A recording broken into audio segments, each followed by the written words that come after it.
दुनिया में सही क्या है और गलत क्या, इसका जवाब शायद तुम्हारे पास है या शायद मेरे पास, या शायद हम दोनों ही गलत हैं। सोचो, एक जगह पे किसी को हीरो कहा जाता है और दूसरी जगह पे वही इंसान विलेन बन जाता है। किसी के लिए आज़ादी का जश्न तो किसी के लिए वही दिन गम का सबब है। किसी के लिए प्यार पवित्र है तो किसी के लिए वही प्यार पाप है। तो सवाल यह है कि सच क्या है? क्या कोई अंतिम सच है भी, या बस नजरिए का खेल है? यही खेल कहलाता है मोरल रिलेटिविज्म, जहां सही गलत पत्थर की लकीर नहीं बल्कि ये बदलते मौसम की तरह बदलते रहते हैं। आज हम इसी भूल भुलैया में उतरेंगे, जहां हर मोड़ पर एक नया सच मिलेगा और हर सच तुम्हारे पुराने बिलीव्स को हिला देगा, लेकिन थोड़ा आराम से, धीरे धीरे, क्वेश्चन आंसर स्टाइल में, ताकि हमारे मन में उठने वाले हर सवाल का जवाब दिया जा सके। लेकिन अगर वीडियो खत्म होने के बाद भी आपके मन में कोई सवाल रह जाए तो उसे कमेंट बॉक्स में ज़रूर पूछिएगा। मैं कोशिश करूंगा कि आपके हर सवाल का जवाब दूं। तो चलिए शुरू करते हैं। ये मोरल रिलेटिविज्म क्या है? सुनते ही ऐसा लगता है जैसे कोई नई बीमारी हो। ये कोई बीमारी नहीं है बल्कि एक फिलोसॉफिकल आइडिया है। इसका मतलब ये है कि नैतिकता यानी कि सही गलत की बातें ये यूनिवर्सल नहीं होती हैं बल्कि समाज और कल्चर पर डिपेंड करती हैं। यानी जो चीज़ एक समाज में सही मानी जाती है वो दूसरे समाज में गलत भी हो सकती है, और दोनों ही समाज अपने अपने नज़रिए से सही भी हो सकते हैं। जैसे एक समाज में गाय को मारना पाप है और दूसरे समाज में बीफ खाने की टेबल का हिस्सा है, और दोनों ही सोच अपने अपने समाज के तरीके से सही हैं। तो इसका मतलब ये हुआ कि सही गलत का कोई फिक्स नियम नहीं है। बिल्कुल, मोरल रिलेटिविज्म कहता है कि नैतिकता के लिए किसी गॉड का बनाया हुआ यूनिवर्सल रूल बुक नहीं है। ये थियरी मेटा एथिक्स का हिस्सा है, यानी कि ये खुद नहीं बताती कि कौन सही है या कौन गलत। ये सिर्फ यही समझाती है कि सही और गलत को जज करने का तरीका अलग अलग समाज में अलग अलग हो सकता है। तो इसके अलग अलग टाइप्स भी होते हैं क्या? हाँ, क्रिस गोविंस नाम के एक फिलोसोफर ने इसे 3 हिस्सों में बांटा है। पहला है डिस्क्रिप्टिव मोरल रिलेटिविज्म। ये बस ये बताता है कि दुनिया में सही और गलत को लेकर लोग अलग अलग सोचते हैं। दूसरा है नॉर्मेटिव मोरल रिलेटिविज्म। ये कहता है कि इन अलग अलग सोचों को जज करने का कोई यूनिवर्सल तरीका नहीं है। और तीसरा है टॉलरेंस प्रिंसिपल। ये कहता है कि अगर किसी दूसरे कल्चर के नैतिक नियम हमसे अलग हैं तो हमें उनमें दखल नहीं देना चाहिए। ये डिस्क्रिप्टिव मोरल रिलेटिविज्म क्या होता है, थोड़ा डिटेल में बताइए। ये सबसे बेसिक लेवल है। इसका मतलब बस इतना है कि दुनिया में अलग अलग कल्चर में सही और गलत की परिभाषा अलग अलग होती है। ये खुद ये नहीं बताता कि सही क्या है, ये बस ऑब्जर्व करता है। जैसे एक समाज में पॉलीगैमी यानी एक से ज़्यादा शादी करना नॉर्मल है, वही दूसरे समाज में वो अपराध है।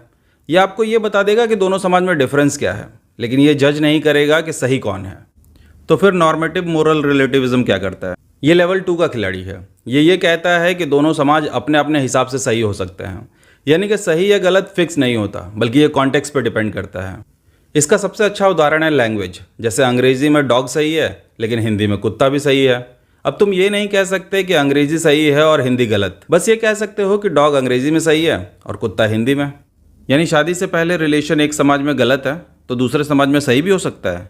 बिल्कुल सही समझे। बहुत सारी कम्युनिटीज़ में शादी के बाहर रिलेशन रखना पाप है, लेकिन एक स्विंगर कम्युनिटी में यही चीज़ नॉर्मल है। लेकिन दोनों ही अपने अपने सिस्टम में सही हैं। पर ये तो थोड़ा खतरनाक लगता है। अगर सब कुछ रिलेटिव है तो कोई कुछ भी कर सकता है। यहीं तो लोग मोरल रिलेटिविज्म से सबसे ज़्यादा डरते हैं, क्योंकि अगर कोई यूनिवर्सल रूल नहीं है तो मर्डर जैसे काम को भी कोई समाज सही ठहरा सकता। मोरल रिलेटिविज्म ये नहीं कहता कि सब कुछ ठीक है, ये बस ये कहता है कि हमारे जजमेंट का कोई ऑब्जेक्टिव आधार नहीं है।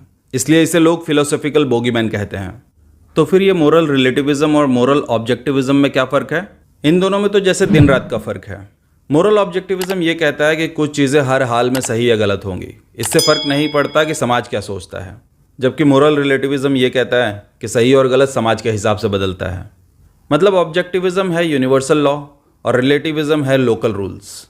तो लोग इसके खिलाफ क्या तर्क देते हैं, और सब लोग इसे मानते क्यों नहीं? बहुत सारे लोग इसे गलत मानते हैं और कुछ बड़े बड़े फिलोसोफर्स ने इसके खिलाफ बहुत ज़ोरदार तर्क भी दिए हैं। इसकी सबसे बड़ी आलोचना ये है कि ये सेल्फ कॉन्ट्राडिक्टरी है। मोरल रिलेटिविज्म ये कहता है कि कोई यूनिवर्सल सच्चाई नहीं है, लेकिन ये खुद एक यूनिवर्सल स्टेटमेंट है, यानी कि ये अपनी बात को खुद ही काटता है। और सबसे खतरनाक आलोचना है ईविल को जस्टिफाई करने का खतरा। अगर नैतिकता रिलेटिव है तो हिटलर भी कह सकता है कि यहूदियों को मारना मेरे कल्चर में सही था, और ऑब्जेक्टिव तरीके से हम उसे गलत नहीं कह पाएंगे। और यही कारण है कि बहुत सारे लोग इसे खतरनाक और खौफनाक थ्योरी मानते हैं। अगर ये इतना खतरनाक है तो इसे मानने वाले लोग भी तो हैं। वो क्यों मानते हैं इसे? क्योंकि इसका पॉजिटिव साइड भी है। ये हमें टॉलरेंस सिखाता है। जब हम ये मानते हैं कि हमारी नैतिकता ही अंतिम सत्य नहीं है तो हम दूसरे के कल्चर को जल्दी जज नहीं करते। ये कल्चरल समझ और शांति को बढ़ावा देता है, यानी दुनिया में हिंसा को कम कर सकता है। कोई रियल लाइफ एग्जाम्पल दीजिए। मान लो तुम मालदीव्स गए, वहाँ पर बीच पर बिकनी पहनना नॉर्मल है, लेकिन वही कपड़े अगर तुम अपने गांव में पहन के घूमोगे तो लोग तुम्हें नैतिक अपराधी मानेंगे। अब यहाँ पर मोरल रिलेटिविज्म ये कहेगा कि दोनों ही कल्चर सही हैं अपने अपने कॉन्टेक्स्ट में, तो इसका मतलब है कि ये लिव एंड लेट लिव वाली फिलॉसफी सिखाता है। कुछ हद तक हाँ, यह हमें ये बताता है कि हर किसी के नैतिक नियम का बैकग्राउंड अलग है। इसे समझने के बाद हम जल्दी गुस्सा नहीं करते और दूसरे समाज को बदलने की जिद भी नहीं करते। पर समस्या तब आती है जब कोई समाज ऐसा काम करे जो दूसरे समाज के लिए अत्यंत हानिकारक हो, जैसे आतंकवाद, ह्यूमन ट्रैफिकिंग वगैरह। तो ऐसी परिस्थितियों में सवाल ये उठता है कि क्या अब भी हम चुप रहें क्योंकि ये उनके कल्चर का हिस्सा है। और यही वो जगह है जहाँ मोरल रिलेटिविज्म की लिमिटेशन सामने आती है। तो मोरल रिलेटिविज्म को लेकर आपका पर्सनल ओपिनियन क्या है? देखो, ये हमें विनम्रता और सहनशीलता सिखाती है, लेकिन अगर हम इसे बिना किसी सीमा के मान लें तो फिर अन्याय, हिंसा और बुराई को रोकना नामुमकिन हो जाएगा। मेरा मानना है कि मोरल रिलेटिविज्म की समझ ज़रूरी है, लेकिन उसे संतुलन में रखना उससे भी ज़्यादा ज़रूरी है, वरना दुनिया में अराजकता फैल जाएगी। मोरल रिलेटिविज्म का धर्म से क्या कनेक्शन है? धर्म और इसका रिश्ता तो दूध नींबू जैसा है। जब धर्म आता है तो ये जमने लगता है। मोरल रिलेटिविज्म ये कहता है कि हर धर्म के नियम अपने कॉन्टेक्स्ट में सही है, लेकिन अगर ये तुम मान लो तो फिर कौन सा धर्म सही है, ये सवाल ही बेमतलब हो जाता है। तो इसका मतलब ये हुआ कि सब धर्म बराबर सही हैं रिलेटिविज्म के हिसाब से, हाँ, लेकिन यहीं सबसे बड़ा झगड़ा होता है, क्योंकि हर धर्म अक्सर खुद को अंतिम सत्य मानता है। अगर तुम किसी धर्म को कह दो कि भाई तुम्हारे नियम तुम्हारे समाज में ही सही हैं, तो वो बुरा मान जाएगा। मोरल रिलेटिविज्म धार्मिक कट्टरता का सबसे बड़ा दुश्मन है। तो इसका मतलब ये कि पॉलिटिक्स भी पूरी तरह रिलेटिव है, लगभग, क्योंकि मोरल ऑब्जेक्टिविज्म का राजनीति में जिंदा रहना मुश्किल है, क्योंकि जनता को रैलियों में जोश चाहिए और ये जोश अक्सर रिलेटिव सच पर खड़ा होता है। उदाहरण के लिए, एक देश का फ्रीडम फाइटर दूसरे देश का आतंकवादी हो सकता है। जैसे भगत सिंह हमारे लिए हीरो थे, लेकिन ब्रिटिश सरकार के लिए वो क्रिमिनल थे। क्या साइंस भी मोरल रिलेटिविज्म से जुड़ी है? साइंस फैक्ट्स पर आधारित है, लेकिन जब साइंस की खोज नैतिक सवाल उठाती है तो मोरल रिलेटिविज्म बीच में कूद पड़ता है। जैसे क्लोनिंग, कुछ लोग इसे मानवता का भविष्य मानते हैं, तो कुछ लोग इसे भगवान के काम में दखल समझते हैं। जैसे एआई, किसी के लिए ये प्रगति है तो कोई इसे मानवता के लिए खतरा मानता है। यहाँ पे नैतिकता रिलेटिव हो जाती है।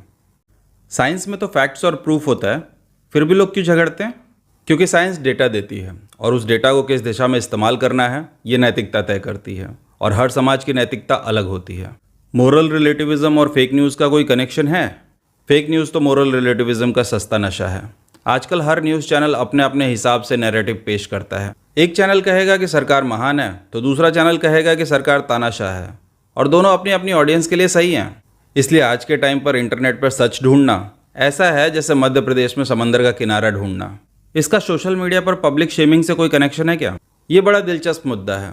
आजकल लोग किसी भी स्टेटमेंट पर कैंसिल कर देते हैं, लेकिन मोरल रिलेटिविज्म कहता है कि जिसे तुम गलत मान रहे हो वो शायद उस इंसान के कल्चर में नॉर्मल हो। जैसे एक अमेरिकन कॉमेडियन अगर नंगे जोक करता है तो उसकी ऑडियंस हंसती है, लेकिन वही जोक अगर एक इंडियन कॉमेडियन करता है तो उसे कोर्ट तक घसीटा जाएगा। यानी पब्लिक शेमिंग भी कल्चरल रिलेटिविटी का खेल है। सोशल मीडिया पर वोक कल्चर क्या मोरल रिलेटिविज्म से जुड़ा है? वोक कल्चर इसी का आधुनिक वर्जन है। वोक लोग कहते हैं कि हर किसी को अपनी सच्चाई जीने का हक है, लेकिन जब वोक लोग अपने नियम दूसरों पर थोपते हैं तो ये उल्टा नए ऑब्जेक्टिविज्म में बदल जाता है। यानी हम ही सही है वाला रवैया, और इससे इंटरनेट पर कैंसिल कल्चर पैदा होता है। शादी जैसे बड़े इंस्टीट्यूशन पे इसका क्या असर है? शादी तो मॉरल रिलेटिविज्म की लेबोरेटरी है। कुछ समाज में अरेंज मैरिज को सही माना जाता है, तो कुछ समाज में लव मैरिज को ही असली प्यार माना जाता है, और कुछ समाज में तो नो मैरिज लाइफस्टाइल भी नॉर्मल है। अब भारत जैसे देश में ये टकराव और बड़ा हो जाता है। मोरल रिलेटिविज्म कहेगा कि सबके नियम उनके कल्चर के हिसाब से सही हैं, पर परिवार वाले कहेंगे कि हमारा कल्चर ही सबसे सही है। मोरल रिलेटिविज्म और जेंडर रोल्स का क्या कनेक्शन है? बहुत गहरा। सोचो, पहले के ज़माने में आदमी का काम बाहर कमाना था और औरतों का काम घर संभालना। आज कई जगह पे औरतें लीडर हैं और पुरुष घर संभालते हैं। एक समाज इसे प्रगति कहेगा, लेकिन दूसरा इसे परंपरा का पतन कहेगा। मोरल रिलेटिविज्म कहेगा कि दोनों नज़रिए अपने अपने समाज के हिसाब से सही हैं, लेकिन बहस तब होती है जब ये दो सोच एक ही घर में टकराती है। क्या इसका असर जॉब्स और करियर पर भी है? हाँ, और बहुत गहरा असर है। एक परिवार कहेगा कि सरकारी नौकरी सबसे ज़्यादा सम्मानजनक है, और दूसरा कहेगा कि स्टार्टअप और बिजनेस ही असली सफलता है, और तीसरा कहेगा कि पैशन फॉलो करो, पैसे से ज़्यादा खुशी ज़रूरी है। मोरल रिलेटिविज्म कहेगा कि हर रास्ता अपने हिसाब से सही है, पर इससे कन्फ्यूजन पैदा होता है, लेकिन नए अवसर भी पैदा होते हैं। इसका असर लीगल सिस्टम यानी कि कानून पे कैसे होता है? कानून तो इसका फ्रेमवर्क वर्जन है। हर देश का कानून अलग है। कुछ जगह गांजा पीना क्राइम है, तो कुछ जगह ये मेडिकल ट्रीटमेंट है। यानी कानून भी सोसाइटी की नैतिकता का प्रतिबिंब है। मोरल रिलेटिविज्म और एआई का क्या रिश्ता है? एआई मोरल रिलेटिविज्म के लिए नया खतरा है, क्योंकि एआई को तय करना होगा कि सही क्या है, गलत क्या है। एक देश एआई को कहेगा कि हमारी संस्कृति के हिसाब से ये ठीक है, तो दूसरा देश कहेगा नहीं, ये गलत है। और एआई कंफ्यूज हो जाएगा कि किस नैतिकता को फॉलो करूं, यानी मोरल रिलेटिविज्म का डिजिटल वर्जन। अगर मोरल रिलेटिविज्म बढ़ता है तो क्या आने वाले समय में दुनिया ज़्यादा बिखर जाएगी? ज़रूरी नहीं है। रिलेटिविज्म दो तरीके से काम कर सकता है। पॉजिटिव रूप में ये हमें सहनशीलता सिखाता है, यानी तुम्हारा सच अलग, मेरा अलग, चलो साथ रहते हैं। नेगेटिव रूप में जब हर कोई कहने लगे कि सिर्फ मेरा सच ही सही है, तो दुनिया युद्ध का मैदान बन जाती है। भविष्य इस बात पर निर्भर करेगा कि हम इसे हैंडल कैसे करते हैं। अगर ये इतना ताकतवर है तो क्या इससे एक नो रूल्स वाली दुनिया बन सकती है? अगर इसको सीमा में न रखा गया तो हाँ, एक अराजक दुनिया बन सकती है। सोचो अगर हर कोई कहे कि मेरा सच ही मेरा कानून है, तो पुलिस, कोर्ट, गवर्नमेंट सब बेकार हो जाएंगे। ये ठीक वैसा होगा जैसे जंगल का कानून, जो ताकतवर है वही सही है। और यही वजह है कि हमें कानून और कॉमन वैल्यूज़ की ज़रूरत रहती है। क्या मोरल रिलेटिविज्म और धर्म एक दूसरे के दुश्मन हैं? ज़रूरी नहीं है, पर अक्सर टकराव होता है। हर धर्म कहता है कि हमारे नियम ईश्वर से आए हैं, इसलिए ये यूनिवर्सल और परमानेंट है, जबकि मोरल रिलेटिविज्म कहता है कि ये नियम इंसानों ने बनाए हैं और ये जगह और समय के हिसाब से बदल सकते हैं। धर्म लोगों को एकजुट कर सकता है, लेकिन अलग अलग धर्मों के बीच में क्लैश भी पैदा करता है। और रिलेटिविज्म कहता है कि हर धर्म अपने कॉन्टेक्स्ट में सही है, पर यही सोच धार्मिक लोगों को खटकती है। इस पूरे सफ़र के बाद आप मुझे ये बताओ कि ये मोरल रिलेटिविज्म अच्छा है या बुरा? ये सवाल ही रिलेटिव है। मोरल रिलेटिविज्म ना अच्छा है ना बुरा, ये बस एक औजार है।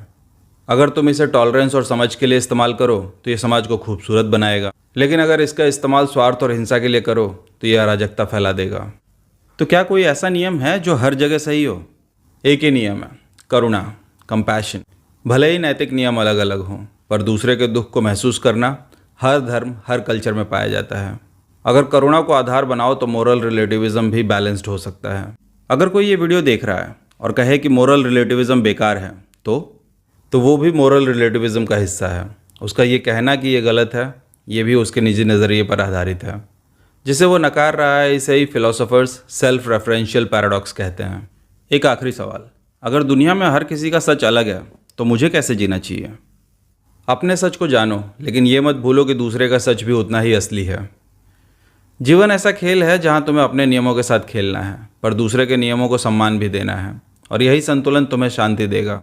तो अगली बार जब तुम किसी को गलत कहने जाओ तो एक पल रुकना और सोचना कि क्या ये सच में गलत है या बस मेरे नज़रिए का फ़र्क है।